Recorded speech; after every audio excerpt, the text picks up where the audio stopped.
Dalam rekaman ini saya mau menjelaskan bagaimana menggambarkan diagram gaya-gaya dalam setelah kita banyak mengerjakan melalui menuliskan persamaan. Ada hal-hal yang bisa kita tarik dari pelajaran tersebut sehingga memudahkan kita untuk menggambarkannya tanpa harus menuliskan persamaan tersebut. Itu memang cara yang formal, tapi mudah-mudahan setelah mengerjakan beberapa contoh soal yang sudah saya sampaikan, kalian bisa melihat metode ini datangnya dari pemahaman persamaan tersebut. Pertama, ini ada beberapa hal yang saya sampaikan, bahwa beban dan diagram aksial, diagram geser, dan diagram momen itu saling berhubungan, saling memberikan efek, sehingga kita bisa mempelajari efek-efeknya untuk menuliskan atau menggambarkan diagram yang kita inginkan.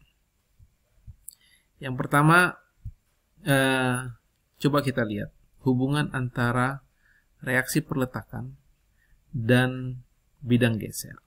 Ya, ini contoh soal yang sudah kita kerjakan kemarin dengan metode potongan dan menuliskan persamaan geser dan momennya. Di sini sudah saya sampaikan bidang geser yang kita peroleh kemarin, ya, dan bidang momen. Cuman memang ini slide saya ini mengikuti pola di Amerika, di mana momen dan geser itu positifnya digambarkan di sisi atas, sementara kita di Indonesia khusus momen itu digambarkan di sisi bawah yang positifnya. Tapi kalian bisa memahami konsepnya. Dengan itu, coba perhatikan reaksi peletakan dan bidang geser. Di sini reaksi peletakan 37 kips, ya, satuannya. Dan lihat, gesernya di posisi tersebut juga sama, 37 kips. Ya kan? Itu hal yang pertama yang perlu kita ingat, bahwa reaksi perletakan ini itu akan sama dengan nilai bidang geser di titik tersebut. Coba lihat lagi reaksi perletakan di titik D. Reaksi perletakan di titik D itu 31 kips. Dan lihat nilai bidang gesernya pada nilai posisi tersebut. 31 juga tepat. Dan ini seharusnya memang seperti begitu. Ini juga memudahkan kita untuk mengontrol apakah jawaban atau bidang geser kita itu benar apa enggak. Dengan kita pahami bahwa reaksi perletakan itu akan sama dengan nilai geser di titik tersebut. Itu yang pertama. Oke, yang selanjutnya, coba lihat, perhatikan pada posisi di mana ada beban terpusat. Di sini beban terpusat ada di titik C, dan perhatikan dengan bidang gesernya di titik tersebut. Coba perhatikan di sini. Di kiri titik C itu nilainya bidang gesernya 3. Dan setelah di kanan titik C, sedikit di titik kanan, dia berubah menjadi 31.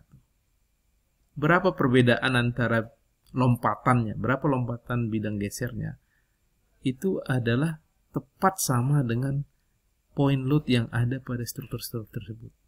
28 kips. Demikian juga lompatan dari 3 ke 31 itu akibat adanya beban terpusat. Itu selalu begitu perilakunya. Jadi ini yang bisa kita pelajari supaya kita bisa memudahkan menggambarkan. Hal yang lain, coba perhatikan di mana tidak ada beban di strukturnya. Ya, contoh di sini adalah areal BC ini kan nggak ada beban di sini, dan juga area CD juga itu tidak ada beban. Dan perhatikan apa yang terjadi pada bidang gesernya. Bisa paham ini? Nilai bidang gesernya itu akan konstan, akan sama selalu, sepanjang bidang tersebut tidak ada gaya. CD konstan di 31 dan BC konstan di 3. Ya, itu yang bisa kita amati. Dan coba perhatikan efek beban merata terhadap bidang geser. Ya, coba perhatikan ini. Jadi bidang beban yang bekerja di AB ini itu dikenai beban 4 kips setiap kaki untuk 10 kaki. Ya. Berarti totalnya ini kan 40 kan. 4 kali 10 total keseluruhan gaya merata ini. Dan selisih bidang geser antara titik ini dengan titik A dengan titik B itu juga 40, sama besarnya dengan total beban merata yang ada di titik B itu.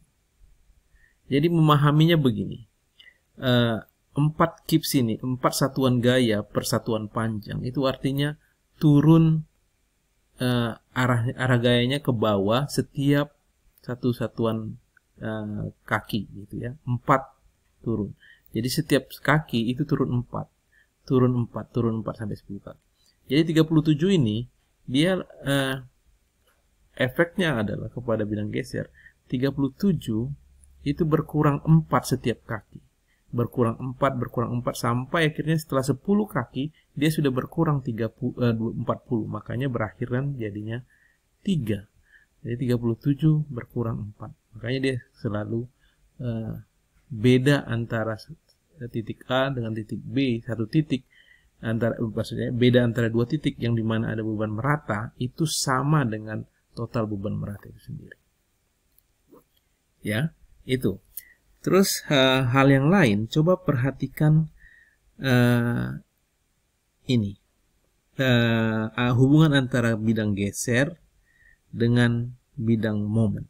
Ya, yang ingin saya sampaikan ke kalian, coba pelan-pelan yang gampang dipahami ini, coba ini. Ini bidang gesernya konstan 31 ya, dan sepanjang 5 kaki. Coba dilihat ini, luasan bidang geser tersebut itu 31 kali 5 kan luasnya. Itu sama persis dengan nilai momen di titik C tersebut. Ya. Dan juga ini kalau kalian perhatikan ini luasan ini kalau ini 0,75 berarti sisanya ini 9,25. Coba hitung luasan segitiga yang ada di bidang geser ini.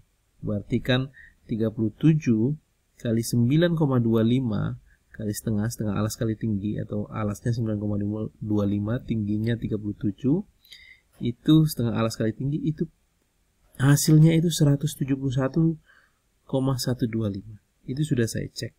Kalian bisa verifikasi, cobakan di kalkulatornya. Ya. Jadi mempelajari hal-hal itu, kita bisa dengan relatif lebih mudah menggambarkan bidang geser. Tapi saya mau menjelaskan beberapa hal yang lain sebelum kita mengerjakannya dengan cara ini, dengan contoh soal yang lain. Ya, jadi saya mau maju ke pengamatan yang lain. Dengan cara yang sama kita bisa lihat di sini. Coba perhatikan. Gaya reaksi peletakan di titik A itu akan sama dengan bidang geser di titik A tersebut. Dan ini kan aksial ini. Aksial 6,3 juga sama dengan aksial di daerah tersebut. Geser ini akan menyebabkan geser 2 kepada bidang atau kepada kolom di CB ini, makanya gesernya 2. Ya, dan ini 8,7 akan berangsur-angsur berkurang 1,5 sepanjang 10, berarti berkurangnya 15. Jadi 8,7 ini akan berkurang 15, makanya dia berakhir di 6,3. Kalau kamu jumlahkan 6,3 dengan 8,7, itu pas jumlahnya 15 dengan total beban merata yang kita punyai. Ya. Dan kalau kamu hitung luasannya geser 5,8 kali 8,7 dikalikan setengah, luas segitiga ini, itu sama dengan 25,23. Ya, itu konsep yang ingin saya sampaikan. Dan kalau 4,2 ini kali 6,3, luasan segitiga ini, karena ini arealnya plus, ini arealnya negatif, 25,23 kali kurang luasan yang ini, itu akan berakhir di 12. Makanya ini 12. Ya. Jadi itu yang ingin kita pahami. Juga saya ingin kembali ke sini kembali untuk perhatikan di sini. Ketika bidang gesernya konstan, ya, berarti itu kan konstan itu persamaannya tidak mengandung x. Pasti momennya itu jadi linear, jadi garis, jadi ada gradasinya, ada x-nya, ada faktor x-nya. Konstan jadi ada linear. Tapi kalau bidang gesernya sudah linear, itu bidang momennya akan kuadratik. Jadi ini ada hubungan juga bahwa geser dan momen itu dia satu derajat lebih tinggi momen, atau geser itu turunan dari momen. Jadi kalau kita ambil istilah matematika, ya. Jadi itu yang tadi, bahwa kalau kita mencari geser itu sebenarnya adalah area, jumlah atau luas area di bawah kurva beban. Ya, di bawah kurva beban itu artinya itu sudah kita pelajari tadi. Dan